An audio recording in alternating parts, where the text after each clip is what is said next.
For this example, we need to do 4 calculations and then state the domain of the new function. First, let's talk a little bit about the notation that's here. We're supposed to find f plus g of x is how you would read that. The notation that they use for this is not universal.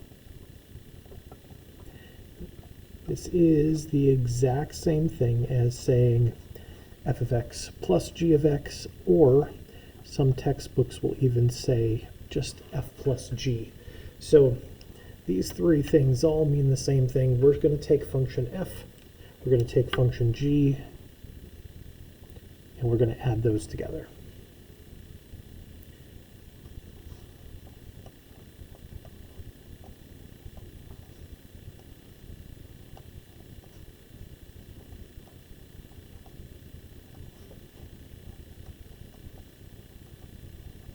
So here are our 2 functions, f and g.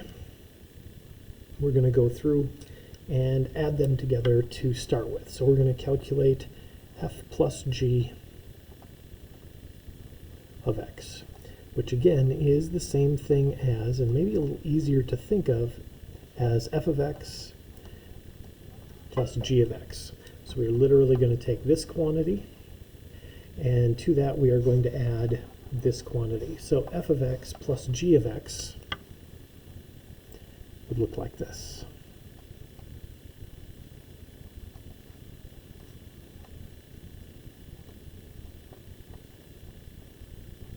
Here's f of x, here's g of x. We have taken those 2 quantities and added them together. To finish this up, to find f of x plus g of x, we do want to simplify our answer. So we want to get rid of each of these sets of parentheses. In front of the parentheses, here we don't have anything, so we don't need to distribute in or anything. We can just drop these parentheses off, put parentheses around this to start with, so we could emphasize that that is what f of x is equal to, but really these parentheses are not necessary. The second set of parentheses has an addition in front of it, so again, we can just drop those off as well. So if we get rid of the parentheses,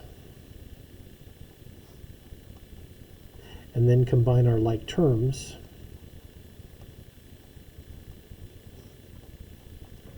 we would have for our final answer for the sum of f and g, 2x squared minus 3x minus 2. Once we calculate each one of these different operations, we want to state the domain of the new function. The domain of our new function for addition, subtraction, and multiplication will be the same. Once we figure out what the domain is for f plus g of x, we will use that same domain all 3 times for addition, subtraction, and multiplication. For division, we'll have to do an additional step. So let's talk about coming up with our domain for the sum. The domain for the sum, the difference, and the product is whatever is in common with the domains of each of the individual functions. So we need to talk about the domain of function f. So let's look at that to start with. Here's function f. The domain is going to be all real numbers except whatever would cause us to get an error, and for these problems we're going to be looking at dividing by 0 or taking the square root of a negative. If you take a look at function f, the domain is going to be all real numbers except whatever we could plug in for x that would cause us to divide by 0. But there's no division here, so we never have to worry about dividing by 0. Or what we could plug in for x and get the square root of a negative. And again, there's no square root there. So the domain of function f is all real numbers. It's all real numbers except what could cause you to divide by 0 or do the square root of a negative, but those aren't even possibilities, so the domain remains all real numbers. We need to take a look at that and compare that to the domain of function g. So we're going to do the same thing. The domain of function g is all real numbers except whatever would cause us to divide by 0 or take the square root of a negative, but again, there's no division, there's no square root here, so the domain of function g is all real numbers. Whatever is in common with these two domains, that is the domain of our sum. So the domain of function f is all real numbers, the domain of function g is all real numbers. What's in common with both of those domains is all real numbers. That's what's in common with both. So the domain of our sum, f plus g of x, that is what's in common with these two, which is all real numbers.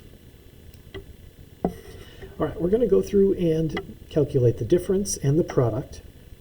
When we calculate those two values, excuse me, when we calculate those two values, we are going to be using this domain again. We use this domain, the domain that we calculated for sum, for also the difference and the product.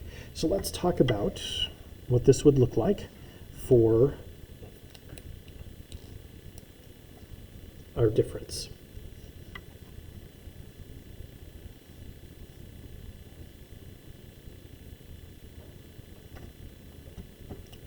So, doing this really quickly, if we're calculating f minus g of x, which is the same thing as f of x minus g of x, we would take our quantity for f and we would subtract our quantity of g from that. Showing a little bit of work, we need to get rid of these parentheses. First set of parentheses, we can drop off. The second set, we have to distribute that subtraction in. So we would have x squared minus 2x minus x squared plus x plus 2.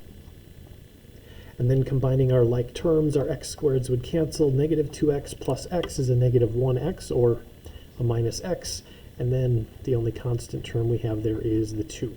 So the difference, f of x minus g of x, is a negative x plus 2. And then we would reuse this domain again. So the domain of f of x minus g of x is going to be the same as the one that we had for the sum. It's what's in common with the domains of each of the individual functions. So there's our difference. We also need to go through and calculate the product.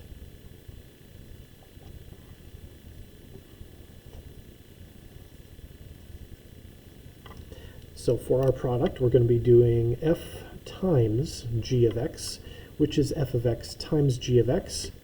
Here's our value for f of x. Here's g of x. And now we need to multiply those two sets of parentheses together. Again, we want to simplify that, so get rid of the parentheses by using our distributive property and then combine like terms.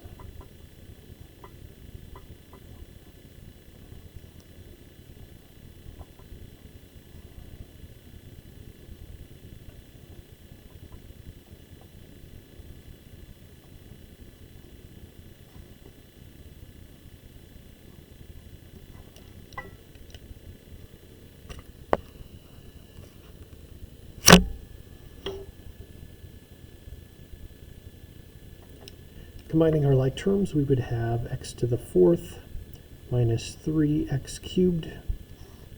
Oops, this one here should have been an x squared. That would have come from this x squared times the negative 2. So that should have been a negative 2x squared, which does cancel with the positive 2x squared that's there. And then a plus 4x on the end of that one.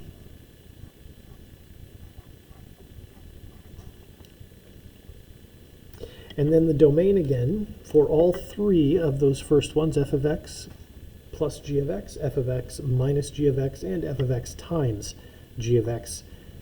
The domain is going to be the same for each one. We look at the individual domains and then see what's in common.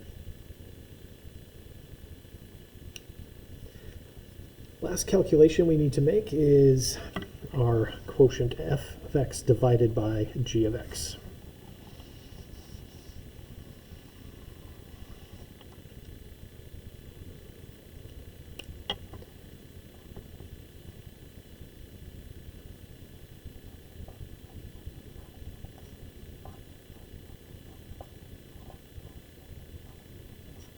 So we have f of x divided by g of x. That gives us the fraction x squared minus 2x over x squared minus x minus 2.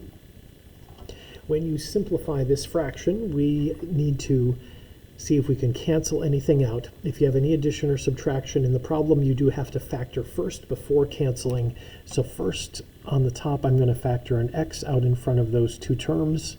Now the top is completely factored. Down in the bottom, I have a 3-term polynomial with nothing in common, so I'm going to do the add multiply method.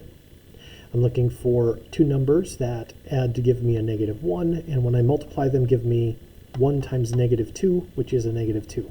So adds to be -1, multiplies to be -2. Those two numbers are -2 and +1, and I can use the shortcut on that factoring because we have a 1 in front of our x squared. Now if you look outside the parentheses, there is no addition or subtraction, so we can cancel those x minus 2's, and our final answer is going to be an x over an x plus 1.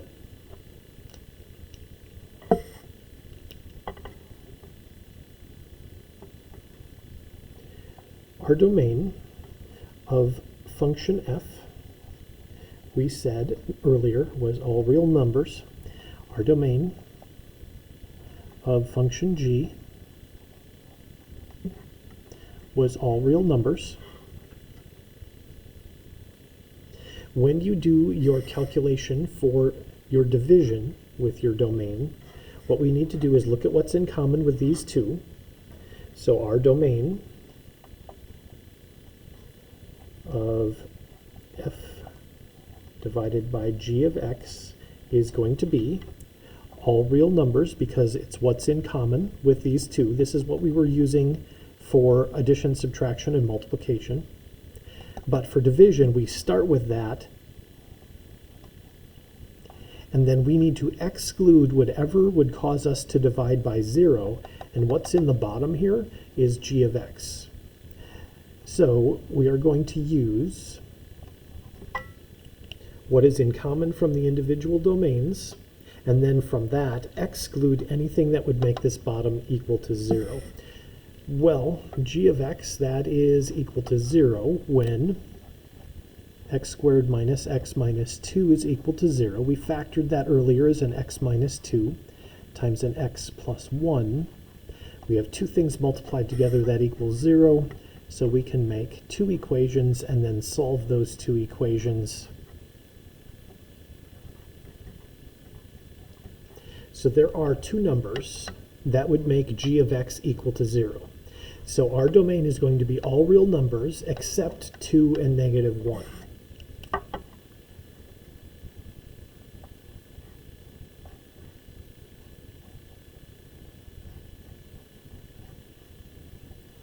It is all real numbers except 2 and -1. So you could make a statement like that, or you could say x is not equal to 2 or -1. That's the same thing. All real numbers except for 2 and -1 is the same thing as saying x is not equal to 2 or -1. If you're going to use interval notation, you can use that too. It's a little bit different. If you think about what this would be on a number line, this is all of the numbers that are smaller than -1, all the numbers that are between -1 and 2, and all the numbers that are bigger than 2.